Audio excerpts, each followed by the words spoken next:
Unprecedented একটা অভূতপূর্ব ঘটনা ঘটেছে। রাজনৈতিক দলগুলো একসাথে বসেছেন, কথা বলেছেন, ভিন্ন মত, পরস্পরের প্রতি সহিষ্ণু থেকেছেন, শ্রদ্ধাশীল থেকেছেন। তো সরকার যদি ইয়েসের কথা না বলে, যদি না বুঝিয়ে বলে যে দেখেন এইটা করলে এই এই এই হবে, এটা যদি সরকার না বলে, এখন তো রাজনৈতিক দলও তো বলছে না যে হ্যাঁ ভোট দিন। আমি ব্যক্তিগতভাবে আশা করেছিলাম রাজনৈতিক দলগুলোর উপর নারী সংগঠনগুলো ব্যাপক আকারে চাপ প্রদান করবে। দর্শক সবাইকে স্বাগত ডয়েচে ভেলে বাংলার এই সাক্ষাৎকারে, বিশেষ সাক্ষাৎকারে। আপনাদের সঙ্গে আছি আমি জুবায়ের আহমেদ। আপনারা জানেন নির্বাচন উপলক্ষে আমরা বিভিন্ন বিষয় নিয়ে আলোচনা করছি, বিভিন্ন রাজনৈতিক নেতৃবৃন্দ কিংবা অন্তর্বর্তী সরকারের বিভিন্ন দায়িত্ব যারা আছেন তাদের সঙ্গে। আমি এখন এসেছি প্রধান উপদেষ্টার কার্যালয়ে। এখানে আমি কথা বলবো ডক্টর আলী রিয়াজ। আপনি এই যে ঐকমত্য কমিশন সেটি সহসভাপতি, এবং আপনি ছিলেন সংবিধান সংশোধনের যে কমিটি সেটার কমিশন সেটার প্রধান ছিলেন। আমি আসলে সেটা দিয়ে শুরু করতে চাই যে সংবিধান সংশোধন কমিশন যখন হলো, আপনি যখন সেটির দায়িত্ব নিলেন, তারপরে আপনার কাছে কোন কোন বিষয়গুলো সবচেয়ে বড় চ্যালেঞ্জ মনে হলো? আমাকে একটু যদি জার্নিটা একটু যদি বলেন যে কিরকম ছিল। সংবিধান সংস্কার কমিশনের ক্ষেত্রে সবচেয়ে বড় চ্যালেঞ্জ যেটা আমাদের জন্য ছিল সেটা হচ্ছে যে বিদ্যমান যে সংবিধান, তার ত্রুটি বিচ্যুতিগুলো এত ব্যাপক এবং এত বিস্তৃত, এবং সেগুলোকে কি করে আমরা এমনভাবে সন্নিবেশিত করব যেটা এই ত্রুটি বিচ্যুতিগুলোকে মোকাবেলা করে এবং একই সঙ্গে সকলের কাছে গ্রহণযোগ্য হয়। কারণ হচ্ছে যে এটা তো কেবল সংবিধান সংস্কার কমিশন তৈরি করলো, এটা তো কোনো একাডেমিক এক্সারসাইজ না যে খুব গভীরভাবে গবেষণা করে আমরা তৈরি করে দিলাম কিন্তু বাস্তবে এটা কাজ করে না, এরকম যাতে না হয়। ফলে এটা ছিল আমাদের জন্য মূল চ্যালেঞ্জ, যে এতগুলো বিষয়কে আমরা মোকাবিলা করব। তারপরে কতগুলো জিনিস সুনির্দিষ্ট করে নিয়েছিলাম, যে যেমন ধরুন ক্ষমতার এককেন্দ্রীকরণ, এটা কমাতে হবে, প্রতিষ্ঠানগুলোকে স্বাধীন করতে হবে, ক্ষমতার এক ধরনের ভারসাম্য তৈরি করতে হবে, এবং সেটা কেবলমাত্র ব্যক্তির সঙ্গে ব্যক্তি না, প্রাতিষ্ঠানিকভাবে করতে হবে। তো এইরকম যেই জায়গাগুলো, বা ধরুন বিচার বিভাগকে স্বাধীনতা দেওয়ার ক্ষেত্রে যেন এক ধরনের সাংবিধানিক ব্যবস্থা থাকে, এটা স্থায়ী এক ধরনের রূপ, এরকম কিছু বিষয় আমরা নির্ধারণ করার কারণে চ্যালেঞ্জটা মোকাবেলা করা সম্ভব হয়েছে। এই কমিশনগুলো তো স্বাধীনভাবে কাজ করেছে এবং পরস্পরের সাথে খুব আলোচনা করে, আবার সামান্য আলোচনাও হয়েছে। যেমন ধরুন সংবিধান সংস্কার কমিশন বিচার বিভাগ সংস্কার কমিশনের সাথে কথা বলেছে, নির্বাচন ব্যবস্থা সংস্কার কমিশনের সাথে কথা বলেছে, কোথাও কোথাও আবার দুই রকম থেকে গেছে। তো যখন ঐকমত্য কমিশন তৈরি হলো তখন আমরা দেখলাম যে প্রত্যেকটা কমিশনের অনেক সুপারিশ আছে, সবগুলি প্রয়োজনীয়, কিছু কিছু ওভারল্যাপ করছে, কিছু কিছু আবার ডাইভার্স করছে, আবার অনেকগুলো। তো স্বল্পতম সময়ে এগুলোকে একত্রে আনতে হবে, প্রধান বিষয়গুলো চিহ্নিত করতে হবে এবং রাজনৈতিক দলগুলোর সাথে আলোচনা করতে হবে। এইটা যেমন ধরুন আমরা 166টি বিষয় শনাক্ত করলাম যেগুলি নিয়ে রাজনৈতিক দলগুলোর সাথে অবশ্যই কথা বলতে হবে। তো ফলে অনেক কিছু বাদ পড়লো, অনেক গুরুত্বপূর্ণ বিষয় বাদ রাখতে হলো। কারণ হচ্ছে যে এমন কিছু করা যাবে না যেটা নিয়ে আপনি দীর্ঘ সময় ধরে আলোচনাই করতে থাকবেন। আর কিছু বিষয় আমরা তো দেখেছি যে আসলে এগুলোতে ঐকমত্য প্রতিষ্ঠা করা যাবে না। আর প্রাথমিক পর্যায়ে আমরা দলগুলোর সাথে আলাদা করে কথা বলেছি, এইভাবে রিজলভ করা যাবে না। ওনাদের মতামতটা পাওয়া গেছে, এখন সকলকে নিয়ে বসতে হবে। আরেকটা জিনিস ছিল, সেটা হচ্ছে যে বাংলাদেশে তো এতগুলো রাজনৈতিক দলগুলো নিয়ে একসাথে বসে আলোচনার কোনো ঐতিহ্য নাই। অনেকেই বলেছে এটা সম্ভবই হবে না, এমনকি আলাদা আলাদা আলোচনায় বলেছে যে কিছু হবে না, আপনারা বেশি দূর যেতে পারবেন না। কিন্তু রাজনৈতিক দলগুলোর আন্তরিকতা ছিল, এটা আমাদেরকে সাহায্য করেছে, ব্যাপকভাবে সাহায্য করেছে। কিন্তু অনেকগুলো বিষয় তো তারা একমত হননি, যে মানে কোনো একটা দল হয়তো সেটাকে রাজি হচ্ছে এবং আরেকটি দল সেখানে হয়তো নোট অফ ডিসেন্ট দিচ্ছে। তো মানে সে আলটিমেটলি আপনারা নোট অফ ডিসেন্ট সহই আপনাদের আসলে করতে হলো। সনদটাতে নোট অফ ডিসেন্টগুলো উল্লেখিত আছে এই কারণে যে এটা তো আলোচনার ফসল, ফলে যাদের যা অবস্থা সেগুলো তো মানে ডকুমেন্টেড হতে হবে, ভবিষ্যতের জন্য থাকতে হবে যে এই দল এই অবস্থান নিয়েছিল। ওপিনিয়নের মধ্যে যেই ডাইভার্স নেচারটা, আমরা তো নর্থ কোরিয়া না, সেই কারণে তো বাংলাদেশের মানুষ প্রাণ দেয়। মত পার্থক্য তো থাকবে, সেই কারণে তো 30টা দল এবং জোট নিয়ে বসা, আলাপ আলোচনা করা, এক জায়গায় আসার চেষ্টা করা। অনেক বিষয় তো একেবারে ধরুন 30টা দলের সব দল একমত হয়ে গেছে, কিছু আলোচনার পরই একমত হয়ে গেছে, আবার কিছু বিষয়ে এগুলি ডকুমেন্টেড থাকলো। এগুলো ভবিষ্যতে রাজনৈতিক দলগুলো বলতে পারবেন যে আমরা তো এখানে একটু এই ভিন্নমত ছিল, আবার আমরা এইটুকু আপোষ করেছি, এইটুকু সমঝোতায় গেছি। সবচেয়ে বড় জিনিস যেটা দেখুন, শেষ পর্যন্ত 25টি রাজনৈতিক দলে স্বাক্ষর করেছে, অঙ্গীকার করেছেন যেগুলো বাস্তবায়নের জন্য তারা অঙ্গীকারবদ্ধ থাকবেন, সুরক্ষা করবেন। এটা তো বড় জিনিস। আমি বরঞ্চ এর ইতিবাচক দিকটা দেখি। আনপ্রেসিডেন্টেড একটা অভূতপূর্ব ঘটনা ঘটেছে। রাজনৈতিক দলগুলো একসাথে বসেছেন, কথা বলেছেন, ভিন্ন মত, পরস্পরের প্রতি সহিষ্ণু থেকেছেন, শ্রদ্ধাশীল থেকেছেন এবং শেষ পর্যন্ত একটা দলিল তৈরি করেছেন যেটা একটা ভবিষ্যতের পথে দেশকে এগিয়ে নিয়ে যাবে। একটু গণভোট প্রসঙ্গে আসি, যেহেতু এই সংস্কার প্রস্তাবগুলো একটি গণভোটের প্রক্রিয়ার মধ্যে দিয়ে যাবে। শুরুতে আমি আসলে পরের প্রশ্নটা করি, যে ভবিষ্যতের প্রশ্নটা, গণভোটের পর আসলে কি, মানে একটি সংস্কার পরিষদ তারা হচ্ছে বা তা বাস্তবায়ন করবে, মানে এই প্রক্রিয়াটা কি, এটি নিয়ে আসলে জনগণের মধ্যে এখনো ধোঁয়াশা আছে? তো এটা যদি একটু পরিষ্কার করে বলেন। প্রক্রিয়াটা খুব সহজ আসলে। যে সমস্ত সংবিধান সংশ্লিষ্ট বিষয়গুলো আছে এবং তার সাথে খানিকটা ট্যানজেনশিয়ালি যুক্ত, খানিকটা যুক্ত, এরকম যে 48টা বিষয়, সেগুলো নিয়ে আমরা বললাম যে তাহলে জনগণের কাছে যাওয়া দরকার এবং রাজনৈতিক দলগুলো একমত হলো যে গণভোট করতে হবে। এখন গণভোটে যখন যাবে, কতগুলি বিষয় খুব স্ট্রাইকিং ডিফারেন্স আছে, সেগুলো খুব ডিস্টিংক্টলি বলা উচিত, খুব সুস্পষ্ট। যেমন ধরুন আপার হাউস। এখন আপার হাউস গঠন নিয়ে কিন্তু মত পার্থক্য নেই, আছে হচ্ছে প্রক্রিয়াটি। এই প্রক্রিয়াটা জনগণ যেন বুঝতে পারে, সেই জন্য ঠিক সরকার ঠিক করলো যে এটা আলাদা করে একটা বিষয় হিসেবে উত্থাপিত। প্রথম কথা হচ্ছে এটা তো প্রশ্ন না, বিষয়, 4টা বিষয়। তো এখন ধরুন এই 4টা বিষয়ে সমস্ত কিছু মিলে যখন সিদ্ধান্তটা হবে, যদি জনগণ সম্মতি দেয়, যেটা আমি দৃঢ়ভাবে আশা করি দেবেন, দিলে কি হবে, সংবিধান সংস্কার পরিষদ তৈরি হবে। এটা কিন্তু জাতীয় সংসদ থেকে ভিন্ন কিছু না। যারা জাতীয় সংসদে নির্বাচিত হচ্ছেন তারাই ওই পরিষদের সদস্য। জাতীয় সংসদ প্রথম দিন থেকে জাতীয় সংসদ হিসেবে কাজ করবে। প্রধানমন্ত্রী নির্বাচিত হবেন, বাজেট পাস হবে, হুইপ, স্পিকার, সব কিছু হবে। পাশাপাশি 180 দিনের মধ্যে যে সমস্ত বিষয়ে গণভোটের মধ্য দিয়ে জনগণের সম্মতি আছে, সেগুলোকে কি করে সংবিধানে অন্তর্ভুক্ত করা যায়, কিভাবে, কোন ভাষায়, কারণ একটার সাথে আর একটা সংশ্লিষ্ট, সেই কাজটা তারা করবেন ওই 180 দিনের মধ্যে। সংস্কারের প্রস্তাবগুলোর মধ্যে যেমন যেমন আপার হাউসের কথা বলছিলেন আপনি, তাহলে আপার হাউস কবে গঠিত হবে? এবং তাহলে এই আপার হাউস কি তাহলে এই যে সংসদ যেটা শুরু হলো অধিবেশন, সে তার পার তো হলো না? তাহলে না, হলো। আসলে আদেশে কিন্তু এটা বলা আছে যে এই নির্বাচনের 6 মাসের মধ্যে আপার হাউস তৈরি হবে। সাধারণভাবে যেটা যেটা জুলাই জাতীয় সনদে আছে যে আপার হাউস তৈরি হবে কিভাবে, যখন জাতীয় সংসদের নির্বাচন হবে তখন রাজনৈতিক দলগুলো তাদের মনোনয়নের পাশাপাশি উচ্চ কক্ষে কাদেরকে তারা দেবেন তার একটা তালিকা প্রকাশ করে দেবেন তারা। এক্ষেত্রে তো সেটা সুযোগ নেই, কারণ আমরা তো জানিই না যে জনগণ সম্মতি দেবে কিনা আপার হাউসে। তাহলে রাজনৈতিক দলগুলো এখনো কি করে তালিকা দেবে, কেন দেবে তালিকা? সেই জন্য ব্যতিক্রম ওয়েইভারটা রাখা হইল, যে প্রথমবার যখন জুলাই জাতীয় সনদ বাস্তবায়নের জন্য সংবিধান সংস্কার পরিষদের সম্মতি পাওয়া গেল, উচ্চকক্ষ সংখ্যানুপাতে তৈরি করার সম্মতিটা পাওয়া গেল, তখন 6 মাসের মধ্যে উচ্চকক্ষ তৈরি হবে। ফলে ওই উচ্চকক্ষ ওই 6 মাস পরে তৈরি হবে। এর মধ্যে আবার খেয়াল করে দেখুন যে আমরা যে 180 দিনের কথা বলছি, ওইটা কিন্তু 6 মাস। তাহলে 6 মাস সংবিধান সংস্কার পরিষদ যখন কাজ করছে, সংসদ যখন একই সঙ্গে কাজ করছে, এই সময়ই আসলে একটা প্রক্রিয়া শুরু হবে যাতে আপার হাউসটা তৈরি হয়। ফলে সংবিধান সংস্কারের কাজটা যখন শেষ হবে, সেই সময় আপার হাউস ইতিমধ্যে প্রতিষ্ঠিত হবে এবং নিম্নকক্ষ দেশ পরিচালনা করার জন্য যা যা করার সেগুলো করবেন। তাহলে এই 6 মাস শুধু নিম্নকক্ষই, মানে যেটা আমাদের ট্রেডিশনাল পার্লামেন্ট, তারাই কাজ করবে? হ্যাঁ, ওই যে দুটো ভূমিকা নিয়ে কাজ করবে, কিন্তু তারাই করবেন। তাদের দুটো ভূমিকা থাকবে, তাদেরকে বলা হয়েছে যে তারা দুটো শপথ নেবেন। এবং সরকার পরিচালনা করবে কে? নিম্নকক্ষ থেকে যেভাবে হয়।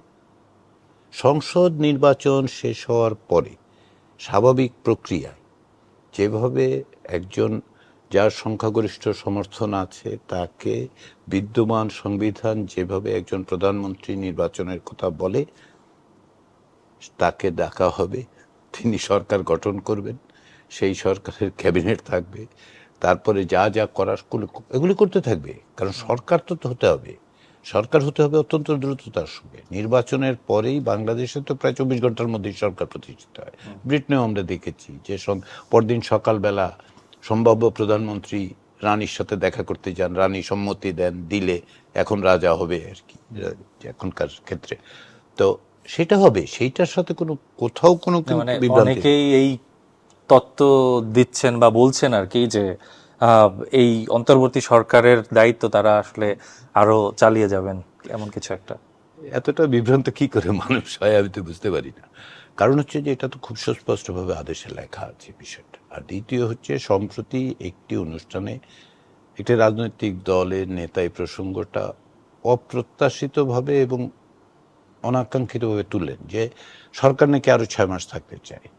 অন্তর্বর্তী সরকার 6 মাস, অতিরিক্ত 6 মাস থাকার কোনো আকাঙ্ক্ষার কথা আমার জানা নাই। এবং যে আইনি প্রক্রিয়ার মধ্য দিয়ে সংবিধান সংস্কার পরিষদ তৈরি হচ্ছে এবং গণভোট অনুষ্ঠিত হচ্ছে, সেই আদেশে সুস্পষ্টভাবে বলা হয়েছে এটা। তারপরেও যারা চেষ্টা করে আসলে আমার মনে হয় জল ঘোলা করা ছাড়া আর তো কোনো কারণ খুঁজে পাচ্ছি না। মানে এই ক্ষেত্রে আরেকটা প্রশ্ন আমার, যে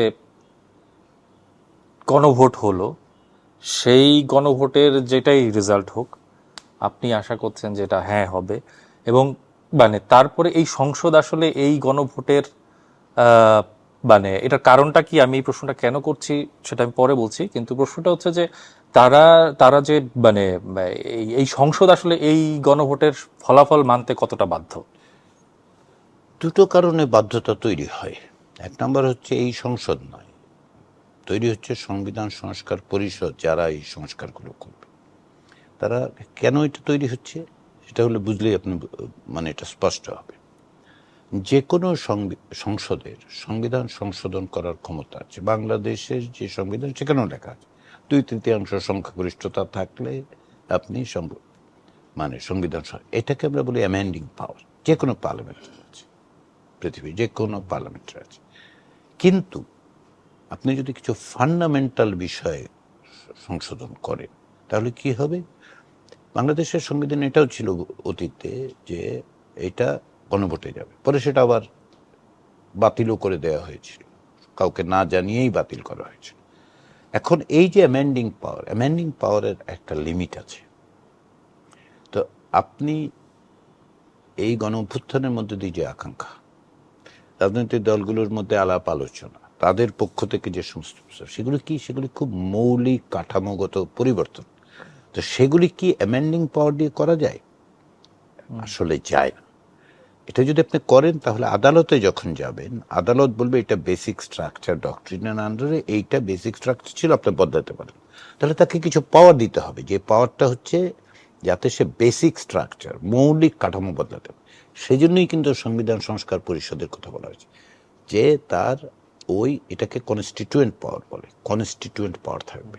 কনস্টিটিউয়েন্ট পাওয়ার আনলিমিটেড থাকে হচ্ছে গণপরিষদের কাছে, সে নতুন সংবিধান লিখে ফেলতে পারে। কিন্তু আমরা তো সেটা বলছি, রাজনৈতিক দলগুলো সেগুলো আসছেন না। একটি রাজনৈতিক দল বা একাধিক রাজনৈতিক দল নতুন সংবিধানের কথা বলেছেন, গণপরিষদের কথা বলেছেন, তো ওই জায়গায় তো ঐকমত্য হয়নি। তাহলে কিন্তু এই জায়গায় তো সকলে বুঝছেন যে, এবং বলছেন, আলোচনা হয়েছে যে কনস্টিটিউয়েন্ট পাওয়ার কিছু দিতেই হবে, যে অতিরিক্ত পাওয়ার দিন, না করলে পরে আদালতে গিয়ে আটকে যাবে। তো ফলে তারা ওই কনস্টিটিউয়েন্ট পাওয়ারটা এক্সারসাইজ করবে। কে করবে? সেটা কিন্তু সংবিধান সংস্কার পরিষদ করবে। লোকগুলি একই, কিন্তু বডি কিন্তু দুটো। তার অর্থ কি জাতীয় সংসদ পরে সংবিধান সংশোধন করতে পারবে না? অবশ্যই পারবে। অ্যামেন্ডিং পাওয়ার তো তার কেউ নিয়ে যাচ্ছে না, এইটুকুই তাকে করে থেমে যেতে হবে না, এটা করে থেমে যেতে হবে না। দেশ পরিচালনার জন্য, রাষ্ট্রের আরো গণতন্ত্রায়নের জন্য রাজনৈতিক দল যদি মনে করে এখানে আরো পরিবর্তন, সেইটার ব্যবস্থা রেখেও জুলাই জাতীয় সনদে বলা হচ্ছে যে আপনি যখনই মৌলিক কাঠামোগত কতগুলি সুনির্দিষ্ট অনুচ্ছেদ পরিবর্তন করবেন তখন আবার আপনাকে গণভোটে যেতে হবে। কারণ কি? ওইটা রেস্ট্রিক্ট করা হচ্ছে যে ইচ্ছা মতো যাতে না হয়। এটা তো হয়েছেই দেশে ইচ্ছা মতো। আর যদি 6 মাস পরে আপনি করেন তাহলে আপার হাউস থাকছে, তাহলে আপার হাউসে আপনার অ্যাপ্রুভালটা নিতে হবে। ফলে এটা নিয়ে মানে বিভ্রান্ত হওয়ার কোনো কারণ আমি দেখি না আর কি। আচ্ছা, মানে মানে আমি এই প্রশ্নে আরো আসছি, কিন্তু তার আগে একটু আপার হাউসের কথা আরেকবার আসলো, সেই জন্য বলছি যে এই 6 মাসের মধ্যে আপার হাউস যেহেতু নাই, তো এই 6 মাসের মধ্যে সংসদ আরো অন্যান্য অনেক সিদ্ধান্ত তো নিয়ে নিতে পারে, যেটা আপার হাউস হওয়ার আগ পর্যন্ত। হ্যাঁ, তা তো অবশ্যই নিতে পারবে, তা তো নিতে পারে, সেটা তো আপনি রেস্ট্রিক্ট করতে পারেন না। কারণ হচ্ছে যে জনগণের ভোটে নির্বাচিত, এবং জনগণ জেনেই নির্বাচনটা করছে। আমরা 6 মাস, এখন ধরুন আপার হাউস ঠিক 179 দিনের মাথায় হবে না 3 দিনের মাথায় হবে আমরা কিন্তু জানি না।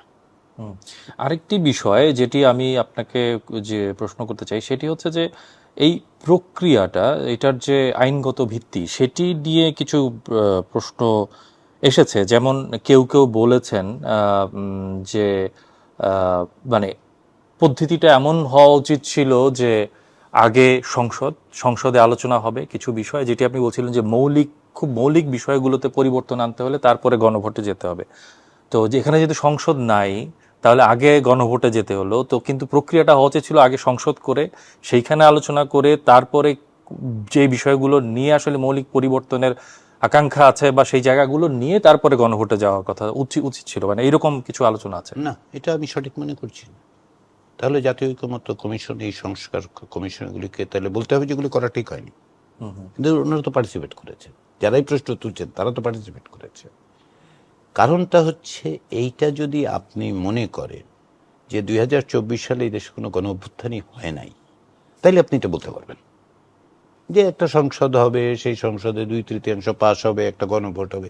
সেটা যদি আবার গণভোটের কথা বলেন, আমি বলবো না, এটা আপনার পারবেন না গণভোট করতে। কারণ কি জানেন, বিদ্যমান সংবিধানে গণভোটের বিধান নাই। শুধুমাত্র 2/3 দিয়ে পার করা যায়। 15th অ্যামেন্ডমেন্ট হয় নাই এইভাবে, হয়েছে তো গণভোট হয়েছিল, হয়তো নাই।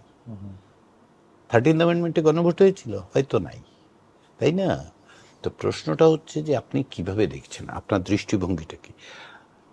জুলাই অভ্যুত্থান একটা অভূতপূর্ব ঘটনা।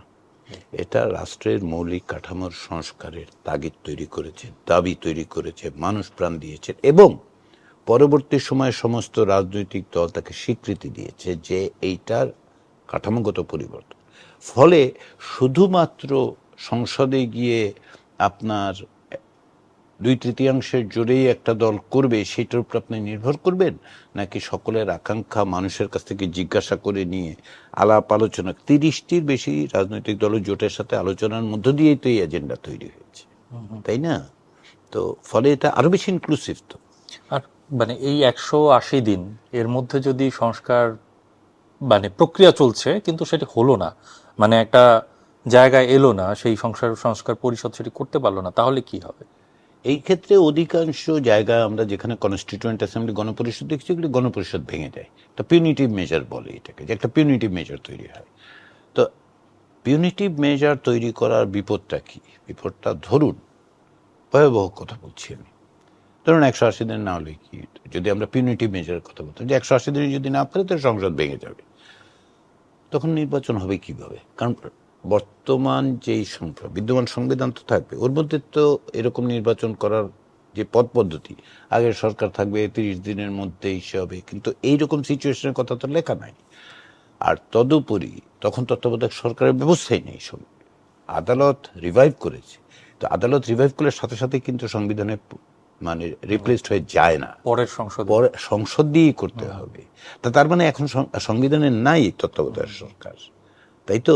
তাহলে ধরেন কোনো কারণে সংসদ ভেঙে যায়, তো কি করবে? মানে কে তত্ত্বাবধায়ক সরকার থাকবে নাকি ওই সরকারের অধীনে হবে, যেটা পঞ্চদশ সংসদ? তাহলে কি পঞ্চদশ সংসদে রিভাইভড হবে? অনেক কমপ্লেক্সিটি তৈরি হবে। এটা বাংলাদেশের অস্থিতিশীলতা তৈরির একটা রেসিপি হবে। আমরা আলাপ আলোচনা করে দেখুন না, আমরা বরং আস্থা রাখি রাজনীতিবিদদের উপর। ওনারা তো এই প্রক্রিয়ায় যুক্ত, ওনারা আন্দোলনে ছিলেন, সংগ্রাম করেছেন, ওনারা তো অস্থিতিশীলতা দেখেছেন, তার কি কি বিপদ হইতে পারে সেটা জানেন, ফলে ওনারা করবেন। আর সবকিছুরই তো মানে একেবারে সবকিছুই যে আপনাকে ধরে নিতে হবে এটা হবেই না, কেন? আমরা বরং আশাবাদী হয়ে কাজটা করি, আমরা পারবো, পারা তো যাবে না। সেটাই মানে আমি বলছি এই কারণে যে বিভিন্ন রকমের, যেহেতু মানুষের কাছে অনেক বিষয় পরিষ্কার না, মানুষ অনেক রকম। আরেকটি বিষয় যেটি মানে প্রশ্ন আসছে সেটি হচ্ছে যে মোটা দাগে 4টি প্রশ্ন কিন্তু অনেকগুলো বিষয়, এবং আমরাও সাধারণ মানুষের সাথে কথা বলে দেখেছি, তাদের কাছে আসলে পরিষ্কার না। কেউ কেউ এমনও বলছেন যে মানে অনেক মানুষ যারা অনেক বেশি সচেতন, যারা হয়তো আরো বেশি পড়াশোনা আছে, তাদের অনেকের কাছেই পরিষ্কার না, তাহলে একেবারে সাধারণ মানুষ তাদের কাছে কতটা পরিষ্কার হবে? তো এই জায়গাটা আসলে মানে অ্যাড্রেস করা বা এই জায়গাটা নিয়ে আসলে কি করার, আসলে মানে এই প্রশ্নটা কিন্তু আসছে বারবার। হ্যাঁ, প্রশ্নটা আসছে, আবার প্রশ্নটা কেউ কেউ ইচ্ছে করে তৈরিও করছে। কিরকম?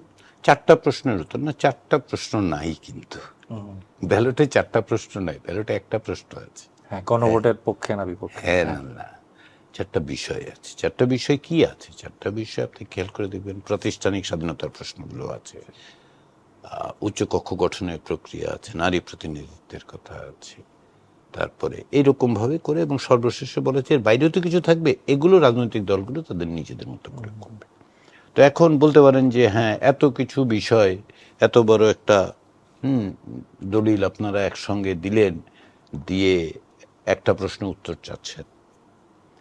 তিউনিসিয়াতে একটা নতুন সংবিধান তৈরি করে জনগণকে ধরা দেওয়া হলো যে এটার মধ্যে ভোট দেন, ইয়েস অথবা ন। আমি এখন, কেউ যদি তিউনিসিয়ানরা কেউ একটু বলতে, দেখেন আপনার এখানে যতগুলি আছে তার 3য় অনুচ্ছেদটা আমি অপছন্দ করি, হইতেই পারে, কিন্তু সংবিধান একটা কম্পোজিট ডকুমেন্ট। এটা তুরস্কে গণভোট হলো, 18টা বিষয় লিখে দেওয়া হলো, 1800, 1, 2, 3, 4 ব্যালটের মধ্যে লেখা থাকলো, কিন্তু প্রশ্ন থাকলো একটা, আপনি হ্যাঁ অথবা না বলেন। বড় রকমের পরিবর্তন কিন্তু এই সাথে তুরস্কে হয়েছে। এক্সিকিউটিভের, নির্বাহী বিভাগের পাওয়ার বেড়েছে, ভয়াবহভাবে বেড়েছে। আপনি দেখুন কেনিয়াতে একটা সংবিধান, পুরো সংবিধান। কারণটা কি? কারণটা হচ্ছে যে এইগুলো পরস্পর সংশ্লিষ্ট।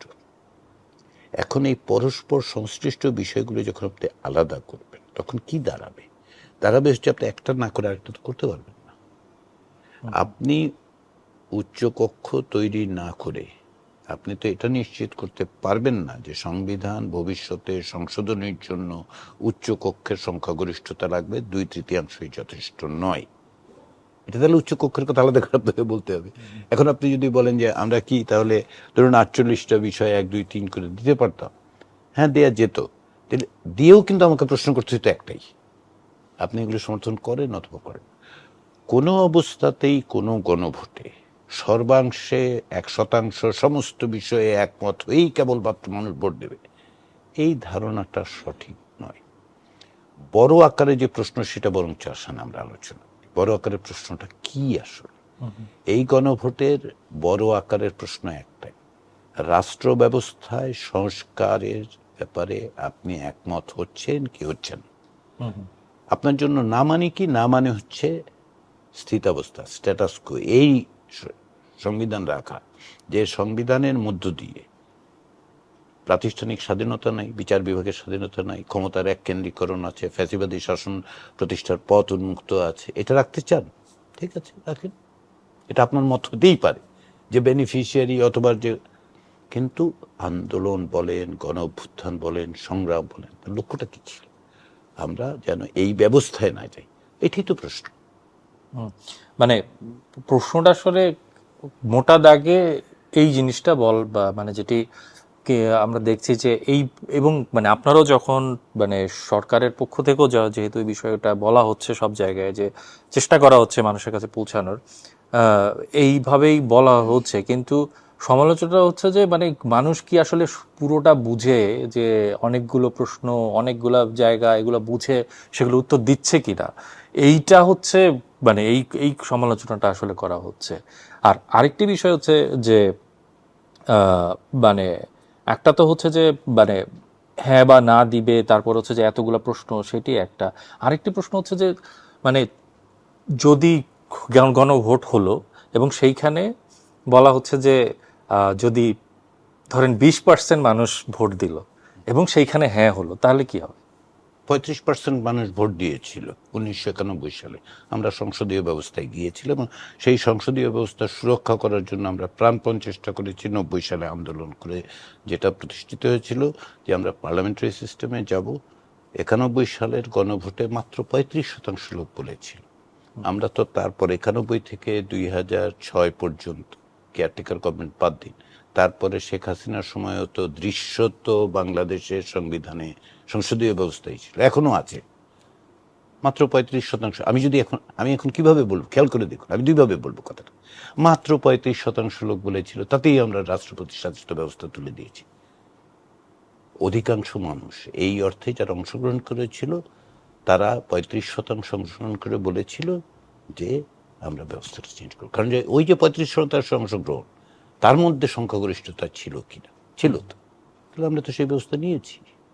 বলা হচ্ছে যে সরকার কি আসলে একটি পক্ষে প্রচারণা চালাতে পারে কিনা, যে হ্যাঁ হ্যাঁ এর পক্ষে প্রচারণা চালাতে পারে কিনা? আমরা মনে করি পারি, কারণ হচ্ছে এই সরকার হচ্ছে সংস্কার করার প্রতিশ্রুতিবদ্ধ, অঙ্গীকারাবদ্ধ সরকার। এই সরকার তিনটে বিষয়ের দায়িত্ব নিয়েছিল, অঙ্গীকার করেছিল। কি? সংস্কার, মানবতা বিরোধী অপরাধের সঙ্গে যুক্ত ব্যক্তিদের বিচার প্রক্রিয়া সুনিশ্চিত করা, এবং তৃতীয়ত অবাধ সুষ্ঠু একটা নির্বাচন করা। নির্বাচন সরকার করে না, সরকার প্রস্তুতি করে, স্বাধীন নির্বাচন কমিশন সেটা করে। সেই প্রক্রিয়া শুরু হয়েছে, রাজনৈতিক দলগুলো তার সঙ্গে যুক্ত। মানবতা বিরোধী অপরাধের সঙ্গে যুক্ত ব্যক্তিদের বিচারের প্রক্রিয়াটা আদালতের বিচার। সরকার কি করতে পারে? সরকার হচ্ছে এই অপরাধের জন্য যে সমস্ত দলিল, দস্তাবেজ, প্রমাণাদি সংগ্রহ করে দিতে পারে, সেটা তারা করেছে। বিচার প্রক্রিয়া চলছে। সরকার তো গিয়ে বলতে পারবে না যে অমুককে ফাঁসি দিয়ে দাও, অমুককে সাজা দিয়ে দাও, অমুককে ছেড়ে দাও, সেটা সরকার করছে। তাহলে এই সরকারের কাজটার কি থাকলো? সংস্কার করা। কেন সংস্কার করা? সংস্কারটা করবে কারণ এইটা তার অঙ্গীকার, তাকে এই দায়িত্বটাই দেয়া হয়েছে। তো সরকার এখন সংস্কার কমিশন করলো, সেই সংস্কার কমিশন অনেকের সাথে কথা বললো, মত নিল। জাতীয় ঐকমত্য কমিশন করলো, সকল রাজনৈতিক দলকে মত নিল, একটা দলিল তৈরি হলো সকলে। এটা তো সরকারের দলিল না, কিন্তু এটা রাজনৈতিক দলগুলোর তৈরি করার দলিল। সরকার ফ্যাসিলিটেটরের কাজ করেছে। এখন সমস্ত কিছু হওয়ার পরে এই দলিল আমরা, সরকার বললো আচ্ছা ঠিক আছে দলিল তৈরি হচ্ছে, এখন আপনারা যা ইচ্ছেটা করেন। সরকারের তাহলে কমিটমেন্টটা কোথায়? এই সরকার তো আপনার ধরেন যে কোনো সরকার, এটা একটা অন্তর্বর্তী সরকার যে দায়িত্ব নিয়ে এই কাজটা করছে। তো সরকার যদি ইয়েসের কথা না বলে, যদি না বুঝিয়ে বলে যে দেখেন এইটা করলে এই এই হবে, এটা যদি সরকার না বলে, এখন তো রাজনৈতিক দলও তো বলছে না যে হ্যাঁ ভোট দিন, তারা তো নিশ্চয়ই বুঝেই বলছেন, তারা তো অকস্মাৎ আকাশ থেকে অন্য কারণে বলছেন। সব রাজনৈতিক দল বলছে। হ্যাঁ, দু একটা রাজনৈতিক দল যারা অতীতে ফ্যাসিবাদী শাসনকে সমর্থন করে অবৈধ নির্বাচনকে বৈধতা দিয়েছিল, তারা এখন না বলে চিৎকার করে উঠছে। তো এটা আমরা বুঝতে পারি, তারা তো ইতিহাসও তৈরি করেছেন। এরকম একটা রাজনৈতিক দল আছে। আমি রাষ্ট্রবিজ্ঞান পড়াই, পৃথিবীতে আমি দ্বিতীয় উদাহরণ পাই নাই যে একই সঙ্গে বিরোধী দল এবং ক্ষমতাসীন দল পাইনি। কেউ পেলে আমাকে জানালে আমি ছাত্রদের পড়াতে পারবো। ফলে সরকার পারে। এখন সেই প্রচারণাটা কোন মাত্রায় হবে, কিভাবে, সেটা নিয়ে হয়তো মত পার্থক্য থাকতে পারে, আইনজীবীদের মধ্যে মত পার্থক্য, কিন্তু সরকারকে তো করতে হবে এটা। মানে আপনি নারী বলছিলেন যে নারীদের কথা, এবং সেইখানে তাদের যে প্রতিনিধিত্ব আমাদের পার্লামেন্টে এবং রাজনৈতিক দলগুলোতে, সেই জায়গায় আপনারা যেটি বলছেন যে আমি যতটুকু বুঝতে পেরেছি যে 2040 বা এই সময় পর্যন্ত 1/3 যেতে হবে প্রতিনিধিত্ব, তাই তো? সেটি তো ছিল। এইটা আমার যেটা হচ্ছে যে আমরা 2040 সাল পর্যন্ত কেন আমরা মানে যেহেতু আপনি বলছেন যে এটা একটা আকাঙ্ক্ষার জায়গা তৈরি করেছে এই গণঅভ্যুত্থান, আমরা অনেক পরিবর্তনের জায়গায় আসলে এখানে আছে বা ছিল, সেই জায়গায় তো আপনাদের কাছে এই সুযোগটাও ছিল যে নারীদের প্রতিনিধিত্বটাকে আরো শক্তভাবে তুলে ধরার। সেইটা কেন চেষ্টা করেছি? দুটো জিনিস আমরা কিন্তু বলি না ওই পর্যন্ত অপেক্ষা করতে হবে। জুলাই জাতীয় সনদ বলছে 1/3 যখন পূর্ণ হয়ে যাবে, তখন এই যে এখন সংরক্ষিত যে আসনের ব্যবস্থাটা আছে সেটা বাতিল করে দেওয়া হবে। এখন যেটা আছে সেটা 43 পর্যন্ত আমার যতদূর মনে পড়ে, যে এই যে সংরক্ষিত আসন আমরা বলেছি 10% করে বাড়াতে থাকুন। এখন যদি কেউ 20% করে বাড়াতে থাকে, তো 2-3 ইলেকশনই হয়ে যাবে। হয়ে গেলে এটা বাদ দিয়ে দেওয়া যাবে যখনই 1/3 পৌঁছাবে। এখন যেটা আছে সেইটার মেয়াদটা আমরা বলেছি যে ওর মধ্যে অবশ্যই আপনাকে করতে হবে। ওইটা হচ্ছে ডেডলাইন, ওইটার পরে আপনি যেতে পারবেন না, ওর মধ্যে করতে হবে, কারণ ওই সময়টা বাতিল হয়ে যাবে সংরক্ষিত আসন ব্যবস্থা। সেই কারণে এটা যদি কেউ বলে যে ওই পর্যন্ত আপনারা টাইম দিয়েছেন, না, আমরা বলেছি যে মিনিমাম 10% করে 1/3 চলে যাবে। 1/3 চলে গেলে ওইটার দরকার হবে না 1/3। এখন নারী প্রতিনিধিত্ব বৃদ্ধির জন্য সংবিধান সংস্কার কমিশনের প্রস্তাবটা কি ছিল? 100 আসনে নারী নিশ্চিত করা। হ্যাঁ। আমরা বলেছিলাম কি পদ্ধতিতে, সরাসরি ভোটের মাধ্যমে 100 আসনে। আমরা বলেছিলাম যে আসলে সুপার ইম্পোজড 100 কনস্টিটিউয়েন্সি তৈরি করা। 300টা আসন আছে, তো এর উপর সুপার ইম্পোজ করে দিয়ে 100টা করেন, 3:1। রাজনৈতিক দলগুলো বানলেন না। নির্বাচন ব্যবস্থা সংস্কার কমিশন বলল যে ঘূর্ণায়মান পদ্ধতি করেন, দেশটা 400 আসনে বিভক্ত করেন, 100 প্রত্যেকবার প্রতিনিধিত্ব। তাহলে কি হবে, 4টা নির্বাচনের মধ্যে সবগুলো আসনে নারীদের প্রতিনিধিত্ব করার দরজাটা উন্মুক্ত হয়ে যাবে। রাজনৈতিক দলগুলো মানলেন না।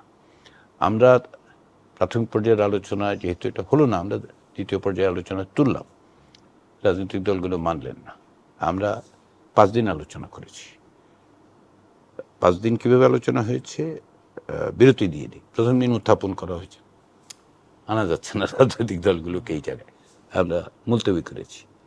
আশা করে বসে আছি চাপ তৈরি হবে রাজনৈতিক দলগুলোর কাছে, পরদিন ঘুরে এসে পরের আলোচনায় তারা অবস্থান বদলাচ্ছেন না।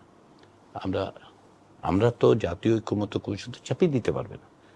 রাজনৈতিক দলগুলোকে তো নিজেদেরকেই, নাহলে বলবে যে দেখেন রাজনৈতিক দলগুলো তখন এই অভিযোগ করবে যে ঐক্যমত্য কমিশন চাপিয়ে দিচ্ছে সবকিছু। আমাকে বারবার বলতে হয়েছে, আপনি খেয়াল করে আপনাদের হয়তো অনেকের স্মরণে থাকবে, আমি বারবার বলেছি জাতীয় ঐক্যমত্য কমিশন কিছু চাপিয়ে দেবেন আপনাদের, আপনারা আলোচনা করে যেখানে সেই জায়গায় যখন ওনারা আসতে পারেন রাজনৈতিক, তখন ফ্লোর থেকে যখন বলেছে এইবার আপনারা সিদ্ধান্ত নিন, আমরা হচ্ছে আবার ভাবুন, আমরা সিদ্ধান্ত নিতে চাই।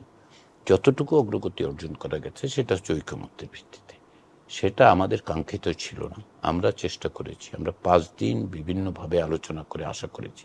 আমি ব্যক্তিগতভাবে আশা করেছিলাম রাজনৈতিক দলগুলোর উপর নারী সংগঠনগুলো ব্যাপক আকারে চাপ প্রদান করবে। আমার কেন যেন মনে হচ্ছে যে সেই চাপটা যথেষ্ট হয় নাই, হলে রাজনৈতিক দলগুলো হয়তো বেন্ড করত, হয়তো তাদের অবস্থান বদল করত। মানে কারা চাপ দিত? আমি নারী সংগঠনগুলো চাপ দিতে পারতেন। যখন ঐকমত্য কমিশনের সাথে আলোচনা হচ্ছে, তখন যেহেতু প্রকাশ্যেই দেখা যাচ্ছে রাজনৈতিক দলগুলো এই অবস্থান নিচ্ছে, তারা তো আসতেই পারতেন, তারা ঐকমত্য কমিশনের সভায় আসতে পারতেন প্রতিনিধি নিয়ে, যে আমাদের 10 মিনিট সময় দিন, আমরা এটা বুঝিয়ে বলতে চাই। ঐকমত্য কমিশন সেটা দিতে প্রস্তুত ছিল। আমরা আমন্ত্রণ জানাইনি, কারণ কি জানেন, আমরা যদি শুধু নারীদের জানাই তাহলে তো অন্যদেরকেও জানাতে হবে, তাই না? শ্রমিক সংগঠনগুলোকে জানাতে হবে, কিংবা ধরেন সমাজের অন্যান্য শ্রেণীর যে প্রতিনিধিত্ব, তাদের সাথে আলাদা করে সংবিধান সংস্কার কমিশন বলেন, নির্বাচন সংস্কার কমিশন বলেন, তারা তো আলাদাভাবে কথা বলেছে। ফলে তাদের নারী বিষয়ক যে সংস্কার কমিশন ছিল, তারা তো তাদের কথাগুলো, এই বিষয়গুলো তো তারা তুলে ধরেছেন। হ্যাঁ, কিন্তু কমিশন যখন ঐকমত্য কমিশনের তো 6টা মাত্র কমিশনের রিপোর্ট, এবং নারী বিষয়ক যে সংস্কার কমিশনের রিপোর্ট সেটা তো অনেক পরে। ফেব্রুয়ারির 15 তারিখ ইতিমধ্যেই ঐকমত্য কমিশনের কাজ শুরু হয়েছে। মার্চের 25 তারিখ যেটা হচ্ছে 7ম রিপোর্ট, সেটা হচ্ছে আপনার মিডিয়া রিফর্ম কমিশন, সেটা বেরোলো। নারী বিষয়ক যে সংস্কার কমিশন তার প্রতিবেদন আরও পরে পেয়েছে। ইতিমধ্যে আলোচনা অনেক দূর অগ্রসর হয়েছে, এবং সেই সময় আপনাদের হয়তো মনে থাকবে যে অনেক রাজনৈতিক দল অসহিষ্ণু হয়ে পড়েছিলেন যে নির্বাচন চাই, তাড়াতাড়ি আলোচনা শেষ করেন, আরবার যদি নতুন কিছু বিষয় এসে যুক্ত করা হয়, আরও একটা কমিশন, আরও 2টা কমিশন রিপোর্ট, তখন আপনারা তো আসলে একটা খেলার মধ্যে চলে যাচ্ছেন। এটা বাড়াতে অব্যাহতভাবে বারবার চেষ্টা করতেছেন। এ তো এক ওই যে অনেকদিন ক্ষমতায় থাকার পরিকল্পনার অংশ হচ্ছে এটা। ফলে ওইগুলি অ্যাভয়েড করে আমরা ভেবেছিলাম যে আমরা আলোচনার মধ্যে দিয়ে অ্যাচিভ করতে পারবো। কিছুটা অ্যাচিভ করা গেছে, সেটা সংবিধান সংস্কার কমিশন কিংবা নির্বাচন ব্যবস্থা সংস্কার কমিশনের যা কাঙ্ক্ষিত ছিল তার নয়। এটা দুর্ভাগ্যজনক, খুবই দুর্ভাগ্যজনক। রাজনৈতিক দলগুলোর, আমি তো আশা করেছিলাম। আমি আপনাকে একটা উদাহরণ দিই। এমন একদিনে এজেন্ডাতে এটা সেট করা হয়েছিল, সেই দিনটা সরকারিভাবে 24-এর গণ অভ্যুত্থানে নারীদের ভূমিকার জন্য ওই দিন একটা নারী দিবস বলে ঘোষণা করা হয়েছিল। আমরা ডেলিবারেটলি ওই দিনই এইটাকে দিলাম এজেন্ডাতে, দিয়ে আমি শুরুতে সকালবেলা সকলকে স্মরণ করিয়ে দিলাম, দেখুন আপনারা এখানে এসছেন, কারণ হচ্ছে এমন একটা পরিস্থিতি আন্দোলনে তৈরি হয়েছিল যে নারীরা রাজপথে নেমে, নারী শিক্ষার্থীরা রাজপথে নেমে এই আন্দোলনকে অভ্যুত্থানের দিকে না নিয়ে গেলে আপনি এখানে বসতে পারতাম না। ফলে তাদের ভূমিকাটা স্বীকার করুন, আসেন আমরা সকলে তাদের একটা প্রতিনিধিত্ব নিশ্চিত করি। তারপরও পারা গেল। আমার মানে একদম শেষ প্রশ্ন যেটা, সেটি হচ্ছে যে মানে আপনার কি মনে হয় যে এই যে সংস্কার প্রস্তাব করা হয়েছে বা সবকিছু মিলিয়ে আমরা মানে যেই বিষয়টি বারবার এসেছে, একটা কর্তৃত্ববাদী একটা যে রাষ্ট্র বা একটা গভর্নিং ব্যবস্থা, সেইখান থেকে আসলে বেরিয়ে আসতে পারবে বাংলাদেশ? সেই সম্ভাবনার দরজা উন্মুক্ত হয়েছে। কেবলমাত্র কাগজে কলমে লিখেই তো হবে না, রাজনৈতিক সংস্কৃতি বদলাতে হবে এবং রাজনৈতিক অর্থনীতি বদল করতে হবে। তো আমরা সেই দরজাটাই খুলতে পারছিলাম। আমরা সেই দরজাটা প্রাতিষ্ঠানিকভাবে এগুলির বন্ধ করার পথ যে তৈরি করা যায়, সেই সুযোগটা তৈরি হয়েছে, সেই সম্ভাবনাটা তৈরি হয়েছে। সেটা কিভাবে করা যায় সেটাও লিখিতভাবে তৈরি হয়েছে। সেটা বাস্তবায়ন করতে হবে এবং আরও অনেক কিছু করতে হবে। অকস্মাৎ যে রাষ্ট্র কাঠামোর মধ্যেই এই প্রবণতাটা আছে এবং সাংবিধানিকভাবে প্রথম থেকেই ছিল, ক্ষমতার এক কেন্দ্রীকরণ না হলে ৭৫ সাল হয় না, ৫ সাল হয় না, তাই তো? তাহলে এটা ছিল এবং সেটা অপসারণ করার পথ তৈরি হয়েছে। সে ব্যাপারে এক ধরনের ঐকমত্য তৈরি হয়েছে, ফলে সম্ভাবনা তৈরি হয়েছে। ক্ষমতার এক কেন্দ্রীকরণ যাতে না হয় সেইটার প্রাতিষ্ঠানিক ব্যবস্থা তৈরি করা হয়েছে। এগুলো বাস্তবায়ন করতে হবে, চর্চা করতে